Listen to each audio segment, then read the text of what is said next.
Est-ce que vous arrivez à démêler le vrai du faux dans les discours gouvernementaux? Je pense qu'avec une bonne analyse des circonstances, je pense qu'on peut faire le parti pris entre ce qui est factuel et ce qui relève d'une opinion, et donc il peut faire l'objet effectivement d'une certaine subjectivité dans la présentation du sujet.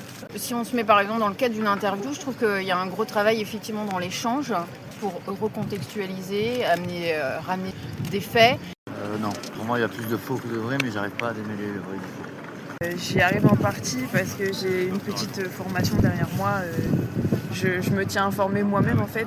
Je mets en comparaison plusieurs médias, que ce soit plus à droite ou plus à gauche. Après c'est vrai que par choix personnel j'ai tendance à éviter les discours de l'extrême droite. Mais oui, j'arrive à démêler autant que je peux le vrai du faux. En tout cas j'ai essayé de le faire. Je le fais autant que je peux. Et je pense que j'y arrive en partie, mais on peut jamais, je pense, savoir à 100% si on y arrive ou pas. Ça dépend parce qu'il y en a qui sont parfois hyper persuasifs. En soi, j'ai l'impression que ce qu'ils disent, c'est vachement pour se mettre en avant. Et il faut savoir prendre les bonnes infos, ce qui est parfois pas facile. Mais après, la plupart du temps, je suis pas trop dans les discours, etc. Enfin, je m'intéresse moins à la politique. Dans les discours gouvernementaux, je dirais que je me dirais d'avance qu'ils sont vrais, que ça vient du gouvernement, donc c'est des choses qui sont censées être vérifiées et véridiques. Et donc, je sais pas trop quoi. Pas du tout. En fait, je regarde même pas vraiment les trucs. Donc c'est difficile de savoir si c'est vrai ou faux. En fait, il faut faire à chaque fois des recherches. Et je pense que pour les jeunes, faire des recherches, ils n'ont pas forcément le temps ni l'envie. Du coup, pas vraiment, non. Pour moi, un gouvernement, il doit être... ça doit être vrai, quoi. Je sais pas comment dire. Dire oui dans la mesure où il faut croiser les informations. Faut pas s'en tenir à une seule. Et bien, à travers la presse, à travers les différents médias, les chercher... Alors pas sa vérité, mais une forme de vérité, mais en tout cas en croisant l'actualité, oui. Et puis je pense que c'est des gens qu'on connaît depuis quand même pas mal d'années, qui sont de certains bords politiques. Et puis il y a des mots-clés qu'on entend toujours les mêmes. Donc là après, on peut voir qu'il faut aller un peu chercher derrière la façade. Les médias aident à discerner le vrai du faux, et on sait de toute façon qu'il y a des politiques qui essayent de vendre leur programme aussi, donc ils vont forcément un peu rendre plus beau ce qu'ils comptent faire. Ouais, moi je suis de plus en plus méfiant quand quand j'entends des prises de parole. Généralement je prends pas pour acquis ce qu'ils disent, donc limite je crois jamais ce qui se passe, et puis je garde en tête, et puis à la limite des fois je vérifie, ça dépend. Après c'est pas forcément évident, je trouve, justement vu qu'ils mentent de plus en plus, c'est de plus en plus compliqué aussi de savoir ce qui est vrai, ce qui est faux. De toute façon, à partir du moment où il y a pour ma part, à partir du moment où il y a un chiffre qui est donné, je préfère le revérifier par moi-même que de prendre ça comme ça pour acquis. Notamment quand ils essayent de le sourcer. On peut faire dire tout et n'importe quoi à une statistique, donc avec le même chiffre, on peut se retrouver avec deux visions complètement différentes. Donc je préfère regarder par moi-même pour me faire une idée. En vrai, oui, mais ça prend du temps, quoi. C'est pas un truc très rapide à faire. Il n'y a pas toujours de limite claire entre le vrai et le faux. La réalité des faits est-elle importante pour vous? Ouais, pour me former une opinion, j'ai envie de dire la réalité des faits m'importe, ouais. Oui, bien sûr, je sais pas si on la perçoit dans son intégralité à travers les médias, mais oui, la réalité c'est très important. Oui, pour moi c'est ce qui compte le plus. Je pense pas qu'elle nous soit transmise parfaitement par les médias, par la presse et par la télé. Pour moi, oui. Oui, tout à fait. Parce qu'au moins là-dessus, on peut s'appuyer.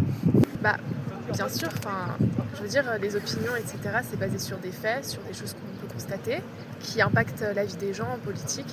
C'est pour ça qu'il y a des personnes qui votent pour des choses et d'autres pour d'autres. Oui, la véracité des faits est importante, sinon on peut pas... sinon, il n'y a pas de concret. Et toute la politique, c'est censé avoir une influence sur quelque chose de concret. Donc, bien sûr. Est-ce que vous pensez qu'on a encore du pouvoir décisionnel à travers nos représentants? Je pense que non, parce qu'on a regardé par rapport aux élections, etc. J'avais l'impression que vu les résultats qu'il y avait eu sur les dernières élections, en soi, on a quand même voté, mais toutes les personnes qui votent pas, les votes blancs, etc., ils sont pas écoutés. Et du coup, je pense que non. Oui et non.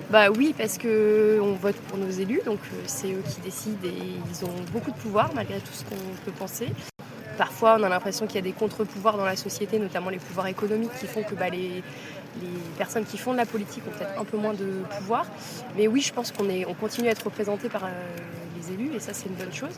Après, non, dans le sens où de moins en moins les élus sont représentatifs de la population parce qu'on a de plus en plus d'abstention. Donc des personnes qui ne vont pas voter aujourd'hui, elles sont très mal représentées au sein de l'Assemblée nationale, au sein du Sénat, au sein des collectivités territoriales et elles, on les entend peu. Moi non, je pense pas, très très peu, voire pas du tout. Ça représente plus beaucoup la majorité, hein, les élus, parce que déjà il n'y a plus autant de monde qu'avant qui vote. Depuis quelques années, il y a à nouveau une remobilisation des jeunes, je trouve ça vraiment bien. Mais c'est vrai que là, c'est surtout des adultes et des personnes plus âgées qui votent, qui ne représentent pas du tout la majorité, qui n'ont pas les mêmes idées que la majorité. Donc non, je pense pas qu'on soit, en tout cas pas à une échelle nationale. Et à l'échelle régionale, ça dépend vraiment des régions, je trouve ça très différent. Enfin, si je prends, moi par exemple, je viens des Hauts-de-France et je me sens pas très bien représentée dans ma région ni dans mon département. En tant que jeune de 22 ans, je me sens pas très bien représentée. J'ai un peu peur pour la suite. Je vote activement, je m'engage, mais non, je me sens pas hyper bien représentée. Écoutez, si, représenter, non. Je pense qu'on n'a pas du tout de pouvoir décisionnel. Enfin, quand vous dites nous, le peuple, oui. Non, je pense qu'on n'a pas de pouvoir. Même, j'ai cru longtemps qu'en votant, on pouvait faire changer les choses. Je pense qu'à partir du moment où on nous présente des candidats aux élections dans une gamme en fait, qui est contrôlée, en fait, on fait croire qu'il y a une démocratie, mais il n'y a pas de démocratie, puisque, par exemple, il n'y a pas de candidat pour quitter l'Europe. On choisit à notre place maintenant avec le 49.3, c'est quand même relativement compliqué. On a plus trop notre mot à dire. De liberté et notre mot à dire. Donc non, je pense que en fait, vous pouvez voter droite, gauche. D'ailleurs, on a fait. Hein. On a voté à droite, on a voté à gauche.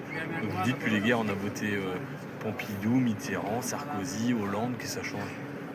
On a fait un mix avec Macron, que ça change. Rien du tout, c'est les mêmes. Et demain, vous votez Bardella ou Attal, ça change en quoi? Oui, à travers les votes, on a forcément un pouvoir décisionnel.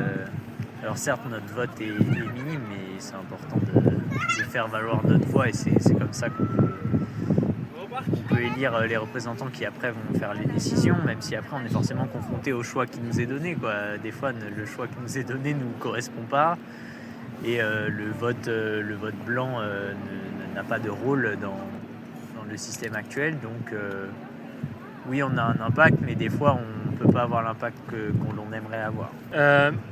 Je pense que nos représentants, on les choisit quand même. Le problème, c'est de savoir si ces représentants vont vraiment faire ce pour quoi on les a élus.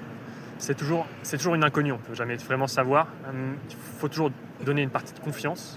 Il faut savoir qui on élit, et voilà, sans élaborer. Moi, j'ai envie de citer un exemple, par exemple, le parachutage de certains candidats dans des régions où ils ne sont pas du tout implantés et qui n'ont aucune connaissance du milieu régional, local, ça n'a aucun intérêt. Il y en a qui sont plus adaptés pour représenter localement les gens, donc on a plus de chances d'avoir un pouvoir réel que si on vote simplement pour un candidat parachuté par une allégeance à un parti. Je veux dire, en France, je pense qu'aujourd'hui on ignore beaucoup l'aspect parlementaire et on prend les élections parlementaires comme une élection exécutive, une deuxième comme une deuxième présidentielle, et c'est ce qu'il faut qu'on évite. Je pense que voilà. Selon vous, le mensonge d'État est-il un outil ou une arme?